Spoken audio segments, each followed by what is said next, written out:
வாரத்தின் முதல் நாளில் விடிய காலை நேரம் கீழ்வானின் கதிரவன் போல் இயேசு உயிர்த்தெழுந்தார்.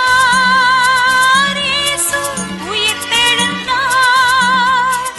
அல்லேலூயா அல்லேலூயா அல்லேலூயா அல்லேலூயா அல்லேலூயா அல்லேலூயா. இருளின் ஆட்சிகள் நிலைப்பதில்லை, ஒளியோ மறைந்து வாழ்வதில்லை. சிலுவைகள் இறப்பினில் முடிந்துவிடும், உயிர்ப்பே முடிவினில் பிறந்துவிடும். இழப்போம் தீமையை, பிறப்பது நன்மை, இறப்போம் நீதியில், உயிர்ப்பது உண்மை. இழப்போம் தீமையை, பிறப்பது நன்மை.